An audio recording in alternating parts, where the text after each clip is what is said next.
Hi, I'm Isaac Mizrahi, and you're watching Stories Behind the Pictures, which is this incredible series, and everybody should watch it and send it. Send it to all your friends.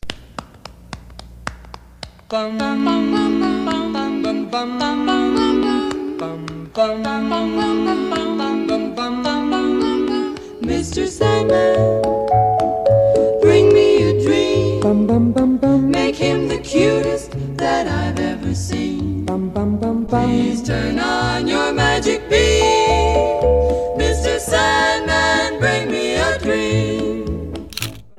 Do you want to be somebody famous? I am.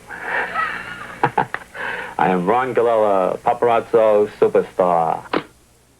One thing I always noticed about Ron's pictures is that they're so alive. They're so captivating because he gets a moment that isn't posed. And I remember that when I first started doing the red carpet, when I was a celebrity, like in the late 80s, right? Like, I remember thinking very poorly of the red carpet.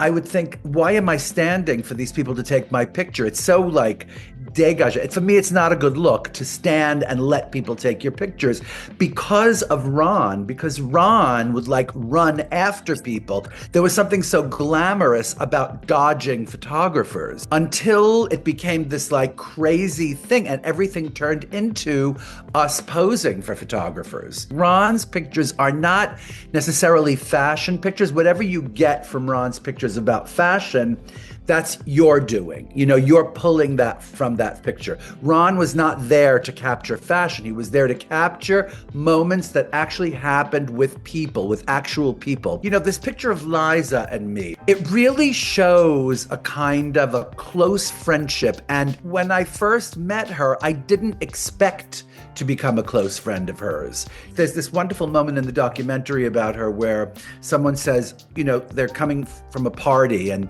they say, oh, it was a great party. And then Liza says, yeah, you know, they wanted her. You know, they wanted her, as in that Liza. And that really struck me because, you know, she could be this incredibly big personage, but she could also be this incredibly great friend. Anyway, that night was a really fun night. And you could see us kind of like in this bonded way. And though she looks grand, it's because she is grand. It's not because she's acting grand or giving a grand moment.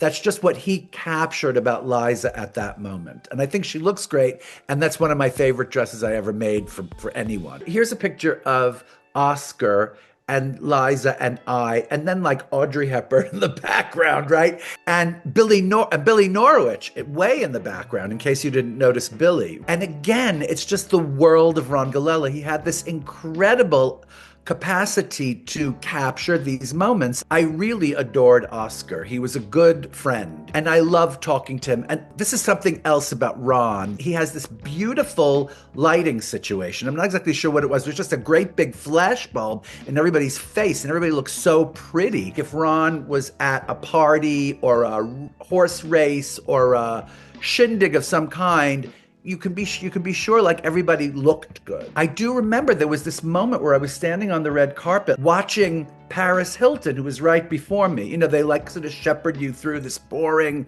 kind of thing where you have to get your picture taken. And she was posing and giving them poses. And I thought, is she crazy? Like, that's the opposite of glamorous. Like, you got to get Ron Galella to sort of run after you. And then you're Jackie Kennedy. And then you're glamorous. But I do love that thing because it's as good as you can get in terms of like sort of remembering a time period where Liza, Oscar, Audrey Hepburn, Billy Norwich, and me. And by the way, I look so young, and that breaks my heart. And then me and Elizabeth Saltzman. I mean, the thing about that picture too is, again, it's just, I'm not kidding. Photographers who are not as great as Ron would kill themselves to get a moment and he just gets it. And again, we look pretty. I mean, like, I'm not mad at how I look there. And the other thing, the pictures I selected were pictures that meant something to me. You know, Elizabeth was a very meaningful character in my life. And we have lost touch since. There is a void in my life, the Elizabeth Saltzman void. You know, like,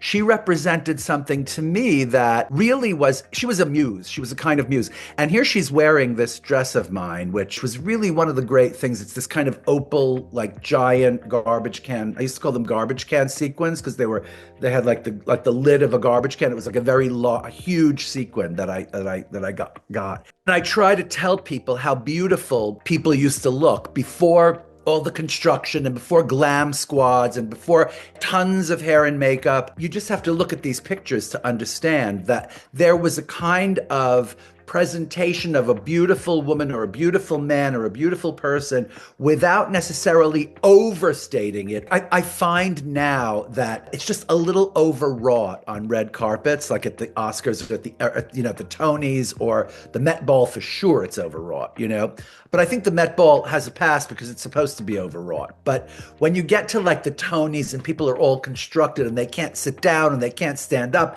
and they can't walk, I just don't understand those clothes. And then you look at Elizabeth here. By the way, Elizabeth, who was the model for like flat-chested women. It was not even a question that she might augment her bust line. It wasn't a question. She was proud of that body, and she was as sexy as any of those girls who were curvy. I have to tell you, I do hate this presumption that only women with curves are women, because that's bullshit.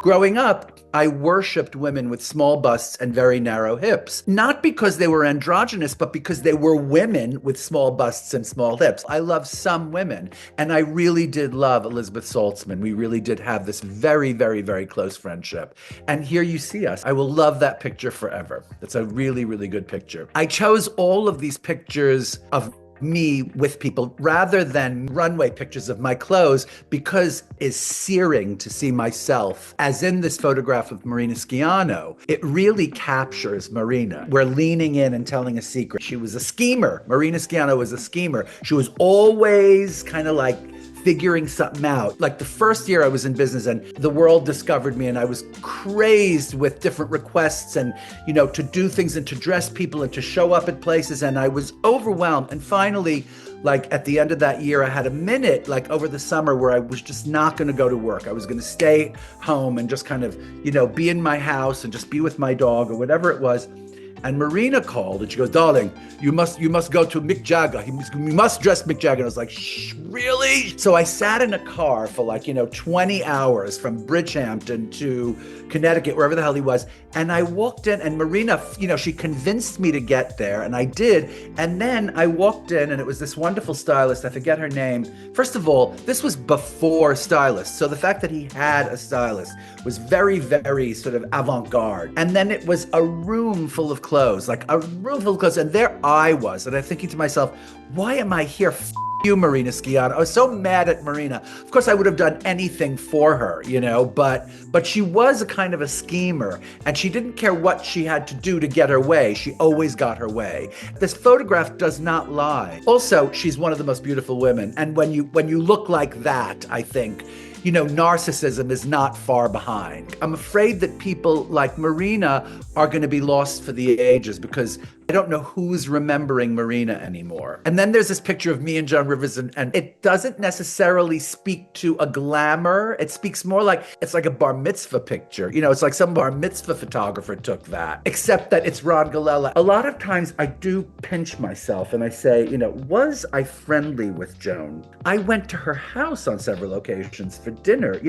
I went with her to different events. I dressed her. She came to my studio. It was like, that's the thing about Liza. It's like I pinch myself going, were Liza and I buddies? Was I buddies with Joan? And these pictures are living proof that I was. Also, you have Oscar. And by the way, we used to consider Oscar a very handsome man. He was a really good looking man to most people. Like you go, Oscar de la Renta, what a hunk, and I love that he was a hunk. And then there's this picture of me and Audrey. Audrey and I have a very complicated and wonderful history. Audrey was a Libra, so we understood each other very, very well. But also, we were both terrible, terrible outsiders. We both have that history. And so when we met, we really bonded, and I met him when I was 17 years old, when I was working at Perry Ellis. And I will never forget that he was somewhat older than me, right? We were having dinner with Perry and Audrey, And he said, darling, what year were you born? I said, 1961. He said, oh no, shut up. I can't even hear. How dare you be so young? How could you be so young? And of course, now I'm like the oldest thing in the world. But to Andre in that moment, I was pretty young. And I will never forget that. There was something about Andre. It was like one of his mentors was Diana Vreeland, obviously, right? And I think he really stepped into that role of someone with huge vats of style. Like, I don't think there was another more stylish person on this earth, than Andre. He was so generous and so loving. And also, like fashion itself, he was also very good at sort of drawing the line. I remember he was in my studio every day, like, after whatever, 2 seasons or 3 seasons. And then I had this fabulous show. I thought it was such a fabulous show. And it had like all these tartans in it and had these big garbage can sequins and metallic silver. And I did all these, that was like, looked like armor. And it was based on this trip I took to Wales, to the English Isles. And I get a note from Andre the day after the show, right? A hand-delivered note from Andre Leon Talley saying, I am going on record. I did not like that collection, And I thought, what? A what? And I thought, this is what brings us so close, is that someone is not only able to, fet and to glorify you, but also to kind of bring you back down and go, I'm going on record. I didn't like this collection. And, it's like, oh, really? And it sort of threw me for a loop. And I remember thinking to myself, who the hell does he think he is? But then, of course, later, I really appreciated it because he was kind of like a mentor, and I looked up to him. And we definitely like had our moments where we were at odds, but mostly I adored him. And I thought of him as a kind of like, a drag mother or something. He's like my drag mother. Andre Leon Talley is my drag mother, okay? And I miss him. I miss him a lot. And then there's this picture of Sandra Bernhard, and you don't get more heartbreaking if you're me than that. Like, that picture just breaks my heart because, one, what about the way she looks? What about how she looks, okay? What about the color of her hair? What about the shoulder and the strapless and how wonderful she looked in clothes and how much I used to adore dressing her? Here you see the love that we have for each other. I would love to look into maybe getting a print of it because it is one of the most meaningful pictures of my entire past. Again, he caught this moment. It's a really private moment. It's really not a public moment. And that's what I'm talking about, this whole red carpet thing versus what Ron did, which was the opposite. And the thing about Ron was like, he understood that he was kind of there to document this event. He wasn't not a bar mitzvah photographer.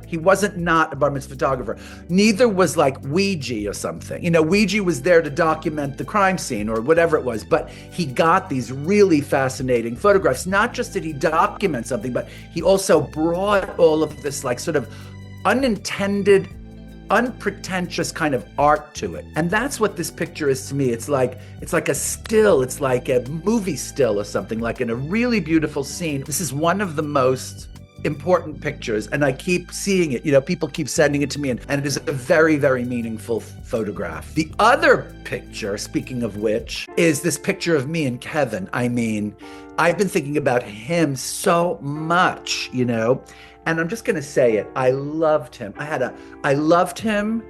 I loved working with him. I had a crush on him. I thought he was one of the sexiest people.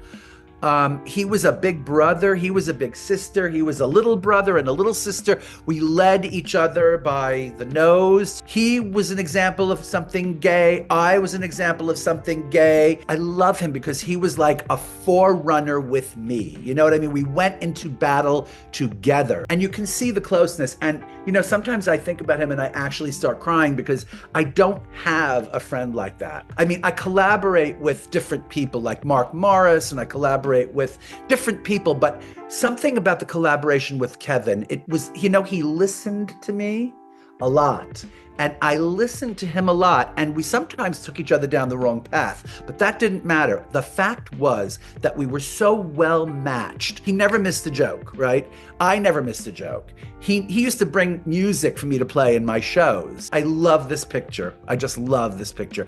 And there's like a sexiness to it. Like, I never saw myself as a sexy guy, But in this picture, I do think of the possibility of like someone having like a sexual energy between them. I mean, I have to tell you, the last picture that I picked was this picture of Misha. If I were to order these pictures, I wouldn't put this last. I love it because, you know, he looks really good. I look really good. We're both of a certain age where we're not decrepit yet. I have been very, very influenced, and I love Misha. And it's another one of those pinch me moments, like, were we friends? And we definitely were, and here is an example of it.